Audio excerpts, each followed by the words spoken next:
Hello students, welcome or welcome back to my channel. I'm CS Jaspreet Dhanjal. I hope that you all are doing well and you are preparing for your CS executive exams. तो जून के exams कुछ ही दिनों में आने वाले हैं और ये एक वीडियो है जो मैं हर साल पोस्ट करती हूँ and this year I got little late but still not that late. छोटी सी वीडियो रखेंगे. आपका जो एडमिट कार्ड है राइट आपका जो एडमिट कार्ड है उसके साथ एक पुलंदा सा आता है इंस्ट्रक्शंस का राइट. नेवरदलेस इंस्ट्रक्शंस बहुत ज़्यादा रेलिवेंट और बहुत ज़्यादा इंपॉर्टेंट होती हैं, तो आपके लिए भी उतनी ही रेलिवेंट और उतनी ही इंपॉर्टेंट है.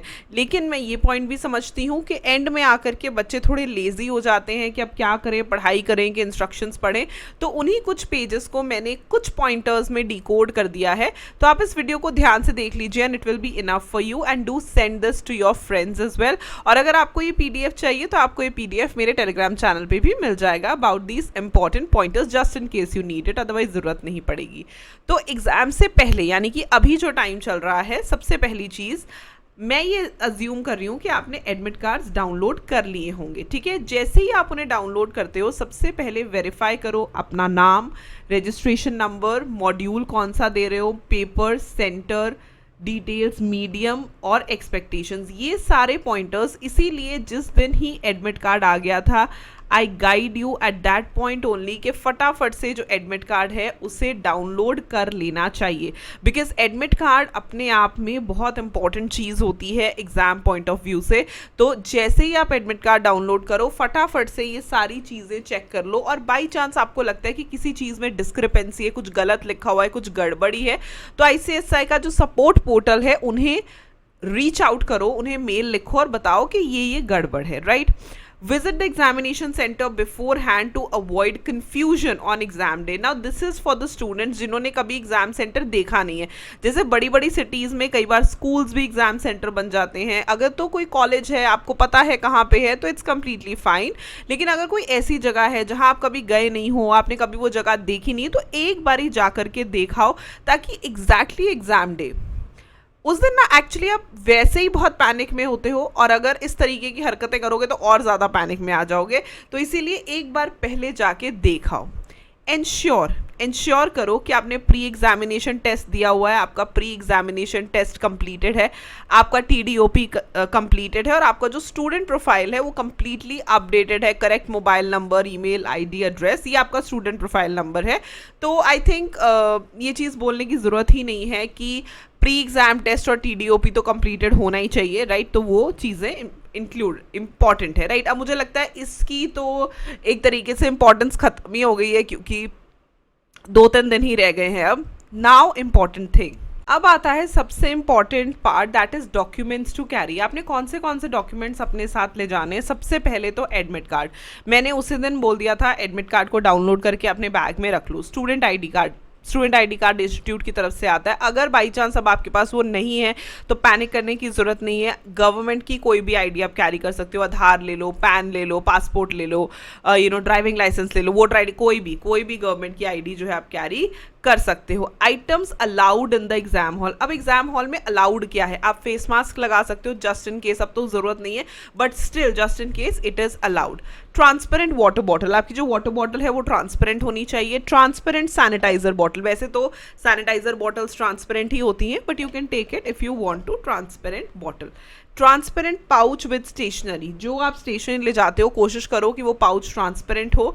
Non programmable ordinary calculator, normally जो वो 12 फंक्शंस वाला कैलकुलेटर होता है, that is allowed. Transparent writing board, जिसको हम कार्ड बोर्ड कहते हैं ना, वो भी ट्रांसपेरेंट होना चाहिए. And simple wrist watch. ठीक है, रिस्ट वॉच में ज़्यादा फैंसी फुंसी कुछ नहीं होना चाहिए, सिंपल जिसमें डेट और टाइम दिखे, उतनी एक सिंपल सी घड़ी आपने लगा करके जानी है. तो एग्जाम हॉल में फेस मास्क अलाउड है, ट्रांसपेरेंट वाटर बॉटल अलाउड है, ट्रांसपेरेंट सैनिटाइजर बॉटल अलाउड है, transparent pouch with stationery allowed है, कैलकुलेटर 12 फंक्शंस वाला, जो 12 डिजिट फंक्शंस वाला है वो, and transparent writing board and simple wrist watch. अब इंपॉर्टेंट चीज आती है, जो चीजें अलाउड नहीं हैं, मोबाइल फोन्स नहीं लेकर के जाने. बहुत सारे बच्चे मुझसे क्वेश्चन पूछते हैं कि मैम क्या करें हम मोबाइल फोन्स का. तो प्राइमरीली बहुत सारे सेंटर्स एक्सेप्ट नहीं करते मोबाइल फोन्स, बट फिर भी अगर ऐसा हो तो जहां बैग रखते हो वहां एक लॉकर फैसिलिटी या ऐसा कुछ गिवन होता है, तो वहां पे आप सबमिट करा सकते हो अपने मोबाइल फोन. स्मार्ट वॉचेस बिल्कुल नहीं पहन के जानी, ब्लूटूथ डिवाइसेस नहीं होने चाहिए, laptops, tablets, health bands, scientific materials, notes, chits तो बिल्कुल मत ले जाना, साइंटिफिक कैलकुलेटर्स, ये सारी चीज़ें बिल्कुल भी अलाउड नहीं है एग्जाम हॉल में, you can not take them all. और अगर आप इनमें से किसी के भी साथ चीज़ पकड़े गए तो उसे हम वायलेशन काउंट करता है इंस्टीट्यूट, और वायलेशन का नतीजा होता है आपका एग्जाम कैंसिल किया जा सकता है, आप पर डिसिप्लिनरी या लीगल एक्शन भी लिया जा सकता है। सो बेटर है कि ये सब चीज़ें ना लेके जाएं, बिल्कुल सिंपल, बिल्कुल सोबर तरीके से जाएं और पेपर देने जा रहे हो, ठीक है। अब बारी आती है एग्जाम टाइमिंग की। तो शेड्यूल है, रीडिंग टाइम 9 से 9:15 है। 9 बजे से पहले ही प्लीज़ पहुंच जाइए, ये बहुत इंपॉर्टेंट है। ये नहीं है कि आप 9 बजे तो 9 बजे ही पहुंचना है, 8:30 तक आपको रीच करना चाहिए, ये मेरा सजेशन है आपके लिए। 9 to 9:15 आपको 15 मिनट मिलते हैं रीडिंग टाइम में, और फिर बाकी का टाइम आपका राइटिंग टाइम होता है कि आप फिर पेपर खोल के लिखना शुरू कर सकते हो। एंट्री 9:30 AM के बाद बंद हो जाती है, दरवाजे बंद कर दिए जाते हैं, उसके बाद आपको एंटर नहीं करने दिया जाएगा, और 10:15 से पहले पहले आप बाहर नहीं आ सकते हो, राइट। मतलब 9:30 के बाद अंदर नहीं जा सकते, और 10:15 तक तो बैठना ही पड़ेगा, 10:15 से पहले आप बाहर नहीं आ सकते हो। और no exit during the last 15 minutes, ये बड़ा इंपॉर्टेंट चीज़ होती है, बिकॉज बहुत पैनिक हो जाता है, ठीक है। पहले ही लास्ट का टाइम होता है, बच्चे पहले ही पैनिक मोड में होते हैं, तो आखिर के जो 15 मिनट होते हैं ना, they don't let you go out, right. तो आखिर के 15 मिनट में आप बाहर नहीं जा सकते, जहां इतनी देर बैठे हो 15 मिनट और बैठो। मुझे तो समझ नहीं आता कि इसकी जरूरत ही क्या है। पेपर देने गए हो, आराम से वो 3 घंटे 3.25 घंटे यूटिलाइज करो, कोशिश करो अपने एंड से कि हम पेपर क्लियर कर पाए। पेपर पास करने जा रहे हैं ना, तो फिर इंपॉर्टेंट रूल्स क्या है, देखो, पेपर सिर्फ और सिर्फ ब्लू इंक पेन से लिखना है, जो इंस्टीट्यूट ने कहा है। रेड ग्रीन पेन तो बिल्कुल भी यूज नहीं करना, very very important. Maintain neat and legible hand writing, मतलब रीडेबल होनी चाहिए, साफ सुथरी होनी चाहिए। अपनी हैंड राइटिंग में आंसर्स लिखने हैं। Start every answer from a fresh page, ये तो बोल बोल के मैं थक गई हूँ, हर एक आंसर फ्रेश पेज से ही स्टार्ट करना होता है। Mention correct question numbers clearly, question numbers बिल्कुल साफ सुथरे तरीके से आपने मेंशन करने हैं। And attempt only required number of question, सिर्फ जितने रिक्वायर्ड है उतने ही क्वेश्चन अटेम्प्ट करो, ज्यादा अटेम्प्ट करने की कोई जरूरत नहीं है, ज्यादा नंबर नहीं मिलते, ठीक है। तो ब्लू इंक पेन से लिखना है, रेड ग्रीन पेन से नहीं लिखना। नीट हैंड राइटिंग में लिखना है, आंसर्स अपनी हैंड राइटिंग में लिखने हैं, हर एक आंसर फ्रेश पेज से स्टार्ट करना है, new answer new page, correct answer numbers लिखने हैं, और रिक्वायर्ड नंबर ऑफ आंसर्स ही करने हैं। जहां पे आपकी OMR शीट्स होती है, नॉर्मली जो आपका कवर पेज रहेगा सबसे बाहर होता है, वो OMR शीट होती है, आंसर बुक इंस्ट्रक्शंस होती हैं, उसमें आपने अपना रोल नंबर फिल करना होता है, वर्ड्स में, फिगर्स में और OMR सर्कल्स में, उसे थोड़ा ध्यान से फिल करना, ठीक है, क्योंकि OMR गलत नहीं होना चाहिए। So very carefully you have to fill it out, ठीक है। और फिर ना QR स्टिकर्स आते हैं, वो आपने चिपकाने होते हैं, वो अंदर ही आते हैं आपके जहां आप एग्जाम देने जाओगे, दे ब्रिंग अ रजिस्टर, उसके ऊपर वो QR स्टिकर्स होते हैं, वो उतार के वहां पर लगा देते हैं, और जहां से वो उतारे जाते हैं वहां पे आपके सिग्नेचर लिए जाते हैं, तो अटेंडेंस आपकी लग जाती है अटेंडेंस शीट पे। And mention total answer books use, ठीक है। तो ये चीज़ जो है आपने ज़रूर बड़े ध्यान से करनी है, ठीक है। तो जितना अंदर का पेपर इंपॉर्टेंट होता है, उतना ही आपका कवर पेज और उस पर क्या क्या चीज़ें लिखी हैं वो भी ज़रूरी होती हैं, ठीक है। उसी लैंग्वेज में लिखना है जो आपने मीडियम अडॉप्ट किया है, मतलब इंग्लिश किया तो इंग्लिश में लिखना है, हिंदी किया तो हिंदी में लिखना है, दोनों को मिक्स नहीं करना, ठीक है। एग्जाम्शन रिलेटेड इंस्ट्रक्शंस, तो बाई चांस अगर आपका एग्जाम्प्टेड है, so do not appear in exempted papers unless exemption is officially cancelled. अगर आपने एग्जाम्शन कैंसिल कराई है तो ठीक है, अदरवाइज आपको एग्जाम्प्टेड पेपर में जाके नहीं बैठना।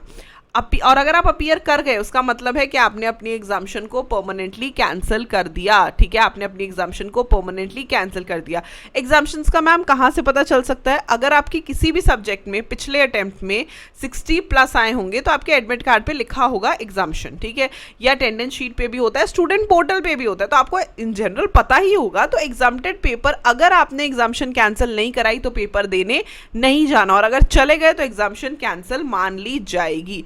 अनफेयर मीन्स कौन से होते हैं? स्ट्रिक्ट वार्निंग है, writing name mobile number on the answer book, ऐसा कुछ भी नहीं लिखना, ना अपना नाम लिखना है ना मोबाइल नंबर लिखना है। Make request to examiner, examiners को बोलना कि प्लीज़ मुझे बता दीजिए, प्लीज़ मुझे बता दीजिए। नहीं, कोई भी सिंबल्स, कोई भी रिलीजियस मार्किंग्स नहीं लिखनी, ये बहुत क्लियरली मेंशन्ड है। किसी भी पेपर पे अपने भगवान का कोई भी सिंबल, कोई भी रिलीजियस मार्किंग नहीं लगानी। Write on the question paper except roll number और टिक मार्क, बिल्कुल लिखना नहीं होता क्वेश्चन पेपर पे, वो इन्विजिलेटर्स कहते भी हैं, सिर्फ आपने अपना रोल नंबर लिखना होता है और टिक करना होता है, ठीक है। तो लिखना कुछ नहीं है रोल नंबर पे। स्टेशनरी एक्सचेंज करना, कैलकुलेटर्स एक्सचेंज करना, ये सब चीज़ें नहीं करनी, और प्रोहिबिटेड आइटम्स को कैरी करना जो ऊपर बताया है। अगर आप इसमें से कुछ भी करते हो तो आपका रिजल्ट भी कैंसिल हो सकता है, आपकी रजिस्ट्रेशन भी कैंसिल हो सकती है। तो don't take these things lightly, अरे क्या ही हो जाएगा, नहीं, please take them seriously. Health and discipline instructions कुछ होते हैं, अपनी हाइजीन मेंटेन करो, अपना डिसिप्लिन मेंटेन करो, जो इन्विजिलेटर कहता है उन इंस्ट्रक्शंस को फॉलो करो। Avoid crowding outside the centre and do not spread rumours on social media. अब जैसे पेपर शुरू हो जाएंगे ना, तो सोशल मीडिया एक अलग ही ट्रैक पे चला जाएगा, पेपर ऐसा आया, पेपर वैसा आया, and there are like rumours also, वो चीज़ें आपने नहीं करनी। कैलकुलेटर रूल्स क्या हैं? बैटरी ऑपरेटेड होना चाहिए, नॉइसलेस होना चाहिए, बिना किसी तार के होना चाहिए, कॉर्डलेस होना चाहिए, 6 फंक्शंस 12 डिजिट्स एंड 2 मेमोरीज वाला कैलकुलेटर अलाउड है, साइंटिफिक कैलकुलेटर बिल्कुल भी अलाउड नहीं है। तो फाइनल चेकलिस्ट है कि आपने एडमिट कार्ड ले जाना है, आपने स्टूडेंट आईडी या गवर्नमेंट आईडी ले जाना है, ब्लू पेन से लिखना है, ऑर्डिनरी कैलकुलेटर ले जाना है, ट्रांसपेरेंट वाटर बॉटल ले जानी है, रीच सेंटर अर्ली, टाइम से पहले पहुंचना है, अपना सीट नंबर चेक करना है, इंस्ट्रक्शंस को केयरफुली फॉलो करना है, अटेंडेंस शीट को ज़रूर यूज़ करना है, साइन करना है, सॉरी, एंड आंसर बुक को प्रॉपरली सबमिट करना है, राइट। ये छोटी छोटी बातें हैं जो आपको पता होनी चाहिए, and I hope this video helps. एक छोटी सी वीडियो है, आपके इंस्ट्रक्शन बुक में से जितनी भी इंपॉर्टेंट इंस्ट्रक्शंस हैं वो मैंने यहाँ आपको बता दी हैं। I hope it helps. All the best for your exams and subscribe to my channel for more such informational content. Bye bye.